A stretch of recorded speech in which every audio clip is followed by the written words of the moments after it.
Le Conseil de sécurité adopte à l'unanimité une résolution sur les aides humanitaires en Syrie.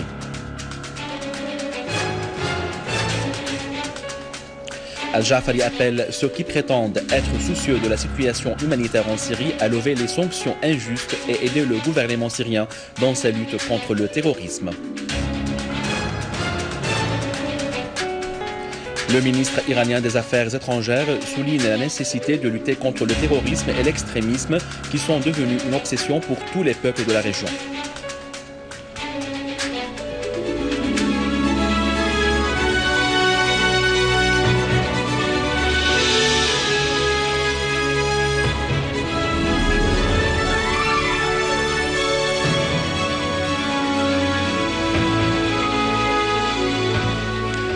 Mesdames et messieurs, bon après-midi et bienvenue à notre journal. Le vice-premier ministre et ministre des Affaires étrangères et des expatriés, M. Walid Al-Muallim, a reçu aujourd'hui le commissaire général de l'UNRWA, Filippo Grandi.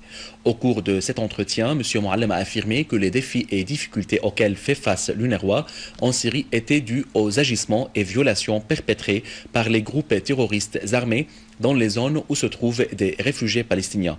M. Muallim a également réitéré l'attachement du gouvernement syrien à continuer à héberger les réfugiés palestiniens jusqu'à ce que ces derniers puissent retourner à leur pays natal. M. Muallim a aussi souligné la nécessité de ne pas impliquer les réfugiés palestiniens dans les événements en cours en Syrie. Pour sa part, M. Grandi a fait l'éloge de la coopération fructueuse affichée par l'UNRWA avec l'UNRWA de la part du gouvernement syrien afin d'alléger les souffrances des réfugiés palestiniens. Le Conseil de sécurité de l'ONU a adopté à l'unanimité une résolution concernant les aides humanitaires en Syrie. Le délégué permanent de la Syrie auprès des Nations Unies, Bachar al-Jafari, a affirmé que la Syrie était soucieuse, dès le début de la crise, d'améliorer la situation humanitaire. En allocution prononcée devant le Conseil de sécurité, Al-Jafari a affirmé la coopération du gouvernement syrien au sujet des aides humanitaires, soulignant l'accord conclu avec le gouvernement syrien sur l'établissement d'un troisième pont aérien pour transmettre les assistances humanitaires de la ville irakienne Erbil vers l'Al-Qamishli en Syrie.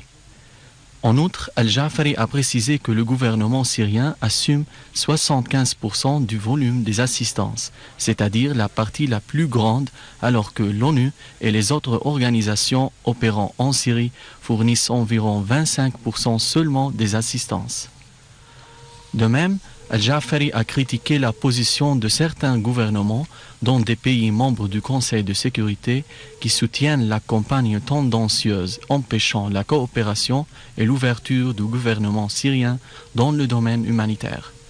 Al-Jafari a ajouté que le gouvernement syrien avait accueilli favorablement tout effort sincère visant à améliorer la situation humanitaire en Syrie, mettant l'accent sur les actes criminels des groupes terroristes armés d'Al-Qaïda qui sont derrière la souffrance du peuple syrien et qui visent à détruire les infrastructures syriennes et les convois d'assistance humanitaire. Al-Jafari a également signalé que le gouvernement syrien exerce son droit de lutter contre le terrorisme qui frappe le pays sans discrimination. Al-Jafari a par ailleurs rappelé que le gouvernement syrien avait déjà prouvé sa crédibilité quant au règlement de la crise via un processus politique basé sur le dialogue. Il a de même souligné les résultats tangibles réalisés sur le terrain dans nombre de régions, soulignant les opérations de réconciliation locale qui ont confirmé que les Syriens sont capables de résoudre leur crise loin de toute intervention étrangère. Al-Jafari a critiqué les propos incorrects du délégué français qui a accusé les forces de sécurité syriennes d'avoir arrêté des jeunes qui s'étaient rendus aux autorités syriennes dans le cadre des opérations de réconciliation nationale. Il a en outre assuré que l'accès des assistances humanitaires via les frontières syriennes ne pourront être réalisés d'une manière visant à violer la souveraineté nationale. Enfin, Al-Jafari a démenti formellement les propos de certaines allocutions prononcées au cours de la séance sur le refus de la délégation officielle syrienne à Genève de l'ordre du jour mis par l'émissaire onusien en Syrie, Lakhdar al-Ibrahimi. Le ministère russe des Affaires étrangères a annoncé que Moscou avait voté pour la résolution du Conseil de sécurité sur l'assurance des assistances humanitaires pour la Syrie, affirmant que cette résolution ne comprend pas des menaces d'imposer des sanctions. Le délégué permanent de la Russie auprès des Nations Unies, Vitaly Churkin, a affirmé qu'il y a des tentatives d'exploiter la situation humanitaire en Syrie, soulignant qu'il est nécessaire que toutes les parties coopèrent avec les organisations internationales et le gouvernement syrien. Il a ajouté qu'il y a encore des difficultés d'acheminer des aides aux régions contrôlées par les groupes armés, car ces derniers ouvrent le feu sur les convois transportant les assistances et utilisent des civils comme boucliers humains. Churkin a affirmé que des régions inaccessibles comme Alep, Homs, Hama, Deir ez-Zor et d'autres ont reçu plus de 51 convois d'aide humanitaire, y compris le camp de réfugiés de Yarmouk. Le ministre belge des Affaires étrangères, Didier Reynders, a affirmé que l'Iran joue un rôle très important dans les questions régionales et internationales, en particulier la crise en Syrie. Lors d'une conférence de presse avec son homologue iranien Mohammad Jawad Zarif à Téhéran, ce dernier a affirmé que l'extrémisme et le terrorisme sont devenus une obsession pour les peuples de la région et que tous ces pays doivent s'unir pour lutter contre le terrorisme et contre ce phénomène au niveau international.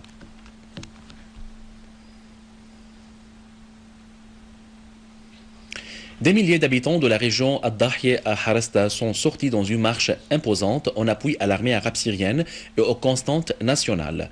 Les participants ont scandé des slogans exprimant leur attachement aux valeurs nationales et leur soutien à l'armée arabe syrienne dans ses opérations visant à éradiquer le terrorisme.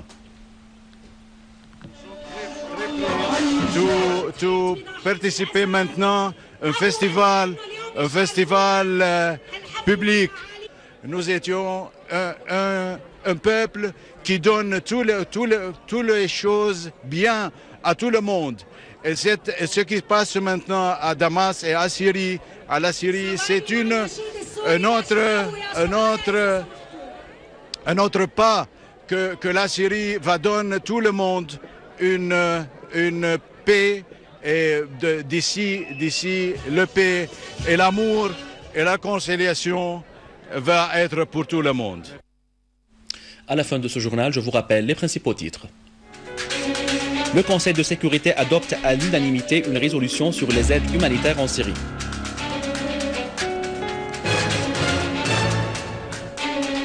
Al-Jafari appelle ceux qui prétendent être soucieux de la situation humanitaire en Syrie à lever les sanctions injustes et aider le gouvernement syrien dans sa lutte contre le terrorisme. Le ministre iranien des Affaires étrangères souligne la nécessité de lutter contre le terrorisme et l'extrémisme qui sont devenus une obsession pour tous les peuples de la région.